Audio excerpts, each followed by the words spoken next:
Hello everybody and welcome back to my channel. In today's video, we're going to be taking a look at the all-new Marvel Legends Infinity Saga Avengers Endgame Final Battle Iron Man MK85 and Thanos 2-pack. I don't know about yourselves, but out of all of the Infinity Saga figures so far, I was probably most excited for this particular 2-pack, as I think the MK85 looks fantastic, and we're actually getting what is probably Hasbro's best Robert Downey Jr. head sculpt to date. The Thanos figure, whilst differences are slightly minor when in comparison to his original Build-A-Figure release, are actually quite pivotal in making this particular release a lot more enjoyable than his predecessor. So in today's video, we're going to of course take a look at each of these releases individually. First of all, I'm going to strip them down to their bare basics, and then we'll begin to talk through the accessories and how some of those can actually implement onto the figures. So let's start off firstly by taking a look here at the Iron Man MK85. So here we have the MK85, and for those of you who picked up the original version, upon first glance you'll probably think that this isn't all that different, and you wouldn't be mistaken for thinking so. They've merely just retooled this upper torso region from what I can gather in order to accommodate the new swappable head gimmick,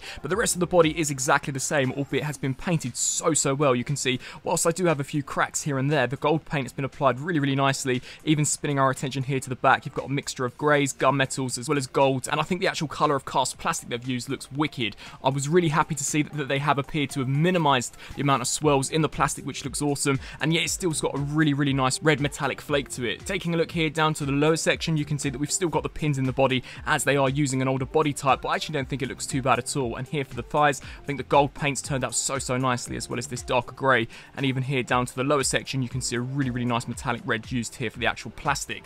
That is essentially the basis here for the Iron Man figure. It's very generic from what we've expected with this particular mould, but I'll very quickly run through the articulation. So the head is now on a double ball peg.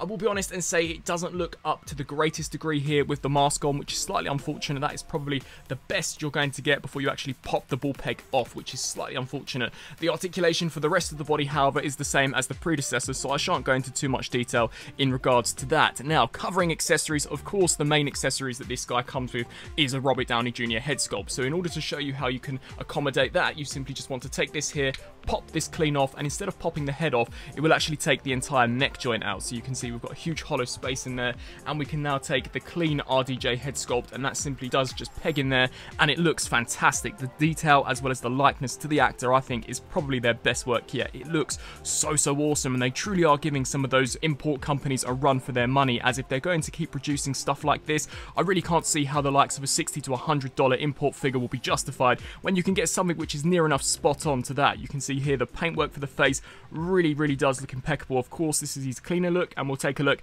at the battle damaged face in just a second, but the sculpt work here for the hair, the paintwork as well, everything about this I just think works so well. It's a really wicked looking sculpt. In regards to the battle damaged face, you once again just want to pop that neck joint out and then pop this section in, and you can see, from what I can tell, they are exactly the same sculpt, although the paint has just been slightly differed. It would have been nice if maybe they could have given him a little bit of a different hairstyle, but nevertheless you can see here we've got really nice bruising going on. I think that looks very authentic. You can see a few different gashes scattered throughout the face. Definitely really awesome, and harkens back to the look that we saw in the movie. Whilst we've got the battle damage head on, we can in fact actually pop off this fist here and replace it with a Tony Stark nano gauntlet. Now this is awesome. Now he is in fact just about to snap his fingers, much like we saw in the film, and you can see you've got all of the Infinity Stones embedded there in the hand, which have all been picked out in their respective colours, and the actual sculpt work here for the fingers I think also has turned out so well. Definitely an awesome accessory, and it's great to finally actually get this in Marvel Legends form. We also do get a few different other accessories. So we get a pair of Repulsor Blast hands. These, from what I can tell, are the same sculpt as what we got on the original version, and we also do get a pair of blast effects, so you can of course peg them into their respective ports, or if you really wanted to, I guess you could also insert them here into the base of the foot. We also do get a pair of fisted hands, which you saw earlier on the figure, but just to show you how the Repulsor Blast looks actually embedded onto the hand, you can see really awesome looking in my opinion. And we of course still do retain that hinge joint, so you can hinge this section up and down. We also do get included the holographic shield that we see him use in the movie. For a piece of transparent plastic, I think they've been able to apply quite a decent amount of detail. It certainly does resemble what we saw in the film, and I think the shade of blue is awesome. Now this can be pegged onto the forearm, although I will say it is slightly loose, so I do tend to hinge the arm up like so, and then slide that down so that it's almost on the thicker part of the forearm. But you can have him holding it like this, or if you really wanted to, I gather that you could have it swinging on the side of the arm, but you are going to have to push this down until you do feel some resistance. But that is how the shield does store on the figure. Of course, I'll be sure to post some images probably at the beginning of this review with this guy actually wielding this in a battle pose.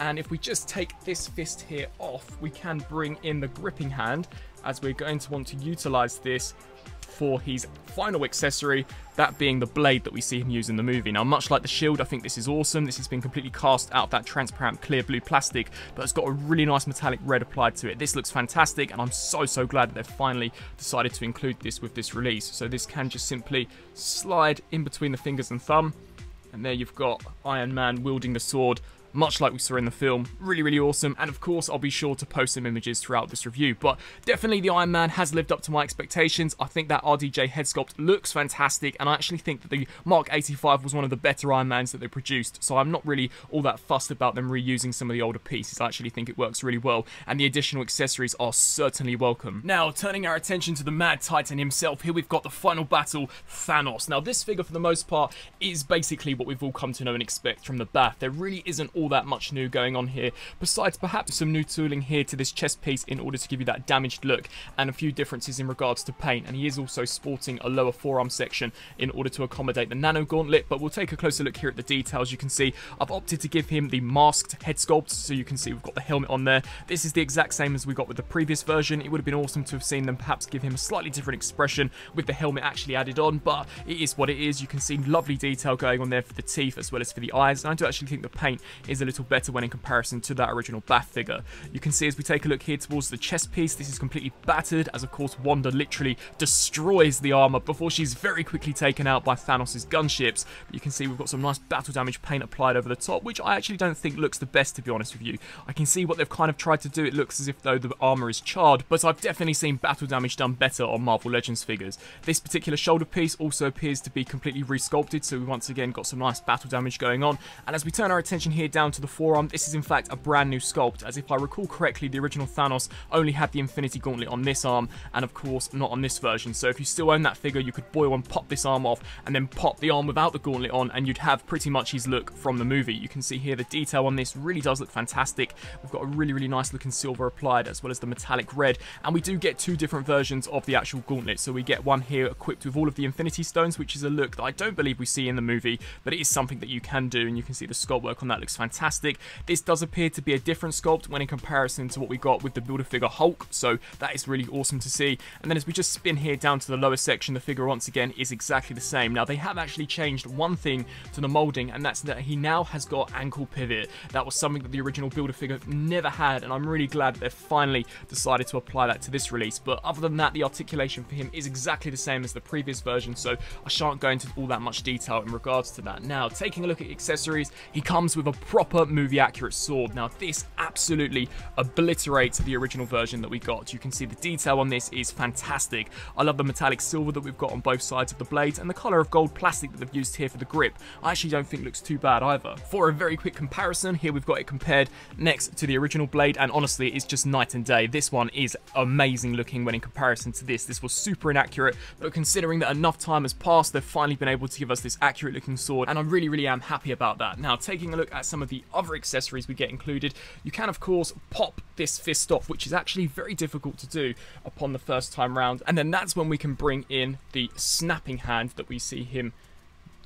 sport in the movie. But of course it's got no Infinity Stones in it at all, as Tony Stark's already taken them from the gauntlet. The snapping gesture on that looks fantastic. You can see excellent looking sculpt work going on there. I really think that looks awesome. And we also do get a couple of different head sculpts, so we can just pop this one clean off. Most of these are exactly what we've seen before, so we get this more neutral looking head sculpt. You can see certainly doesn't look the happiest. Then we get the grinning smiling head sculpt, which once again I believe we've seen previously. And then we get a brand new head sculpt. Now this is the dusting phase, when of course Tony Stark snaps him out of existence, and this actually looks really well done. You can see how the face is beginning to dust. We've got particles appearing to fly off, and the actual sculpt work to that really does look awesome. Just to show you how that looks when inserted onto the figure's head, you can see that's your dusting Thanos, just about to be completely snapped and eradicated out of existence. And so, some final thoughts here for the all-new Marvel Legends Infinity Saga Avengers Endgame Final Battle 2-pack. Overall, I actually really like how this set's turned out. Of course, I do have some discrepancies. I really wish Hasbro had perhaps actually packaged in an alternate, more neutral-looking arm so that you didn't have to essentially rebuy the Build-A-Figure in order to get his complete movie-accurate look, but that really is just a minor critique. I think the Thanos is pretty decent. It's definitely better than the previous version, but we don't have a removable chest piece in order to create a clean look, which I really wish perhaps they could have done, as that certainly would have set the bar for these 2-pack releases. But I think the battle damage chest piece looks decent. We do get the dusting head sculpt, which looks great. I believe the previous 3 head sculpts that we took a look at are all ones that we've gotten on some of the other Thanos figures, and I do like the interchangeable hands, such as the nano gauntlet equipped with all of the stones, and then of course we've got the snapping gesture with it being completely stoneless. The Iron Man MK85 I always thought was a great figure, so to get it re-released here with some upgrades is excellent. The snapping finger looks fantastic, and the Robert Downey Jr. sculpts are awesome. So cool, especially that clean version. Now, I'm not entirely sure that you can actually implement them onto other figures due to the way the head pops off. It's more of a neck popping off than the actual head, but I'm pretty certain that some customizers out there could potentially make it work. But that face sculpt is great, and they are definitely giving import figures a run for their money. I love the additional accessories such as the blade and the holographic shield, and of course the repulsor blasters for the hands. It adds a great amount of playability to these figures, and of course display options, as I know ultimately that is a selling point for many of you. I really hope that you enjoyed this video. If you did, please do let me know down in the comment section below. I would love to know what you think of this particular 2-pack and this review. I have in fact been able to pick up the entire Infinity Saga wave, so be sure to let me know down in the comment section below what figure you would like me to see review next. And as always, I thank you guys so much for watching, and until my next review, I'll see you then. Thanks for watching.